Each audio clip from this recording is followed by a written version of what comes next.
മറ്റു വാർത്തകളിലേക്ക്. നടിയെ ആക്രമിച്ച കേസിൽ ദിലീപ് സമർപ്പിച്ച ഹർജി ഹൈക്കോടതി ഇന്ന് പരിഗണിക്കും.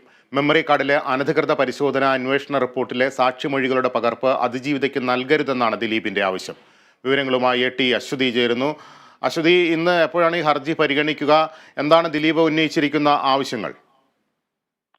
ലിബീഷ്, പ്രധാനമായും ഈ നടിയെ ആക്രമിച്ച കേസിൽ മെമ്മറി കാർഡിലെ അനധികൃത പരിശോധനയിൽ ജില്ലാ ജഡ്ജി തയ്യാറാക്കിയ വസ്തുതാ അന്വേഷണ റിപ്പോർട്ടിലെ സാക്ഷിമൊഴികളുടെ പകർപ്പ് അത് അതിജീവിതയ്ക്ക് നൽകുന്നതുമായി ബന്ധപ്പെട്ട് ഹൈക്കോടതി ഉത്തരവുള്ളതാണ്. പക്ഷേ അത് നൽകരുതെന്നാണ് ദിലീപിന്റെ അപ്പീലിലെ ആവശ്യം. ദിലീപ് ഈ കേസിൽ 8ാം പ്രതിയാണ്. മൊഴിപ്പകർപ്പ് നൽകുന്നത് നിയമവിരുദ്ധമാണെന്നാണ് ദിലീപ് പറയുന്നത്. കാരണം തീർപ്പാക്കിയ ഹർജിയിൽ ഉത്തരവിറക്കിയത് തെറ്റാണ്. അതായത് ഈ മൊഴിപ്പകർപ്പ് നൽകുന്നതുമായി ബന്ധപ്പെട്ടുള്ള ഉത്തരവിറക്കിയത് തെറ്റാണെന്നാണ് ദിലീപ് ഈ അപ്പീലിൽ ചൂണ്ടിക്കാണിക്കുന്നത്. ഹൈക്കോടതി നിർദ്ദേശപ്രകാരമായിരുന്നു ജില്ലാ ജഡ്ജി വസ്തുതാ അന്വേഷണ റിപ്പോർട്ട് തയ്യാറാക്കി നൽകിയിട്ടുള്ളത്.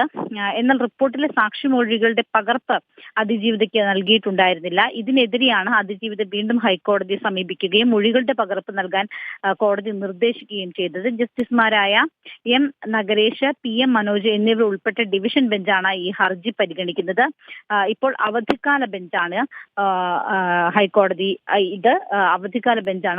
ഈ കേസ് പരിഗണിക്കുന്നത്. എന്തായാലും ഈ മൊഴിപ്പകർപ്പ് നൽകുന്നതുമായി ബന്ധപ്പെട്ടിട്ടുള്ള ഹർജി കോടതി ഇതിന്റെ വിശദാംശങ്ങൾ പരിശോധിച്ചതിന് ശേഷമായിരിക്കും, അതിന്റെ നിയമസാധുതകൾ പരിശോധിച്ചതിന് ശേഷമായിരിക്കും ഉണ്ടാവുക. മാത്രമല്ല, കോടതിയെ സംബന്ധിച്ച് ഡിസ്ക്രിഷണറി പവർ ഉണ്ട്. അപ്പോൾ അതിൽ എന്തെങ്കിലും അതിജീവിതയ്ക്ക് അതിന്റെ കാര്യങ്ങൾ അറിയണം എന്നുണ്ടെങ്കിൽ ഒരുപക്ഷെ അത് അനുവദിക്കാനുള്ള ഒരു സാധ്യതയും ഈ വിഷയത്തിൽ നിലനിൽക്കുന്നുണ്ട്. ലിബീഷ്.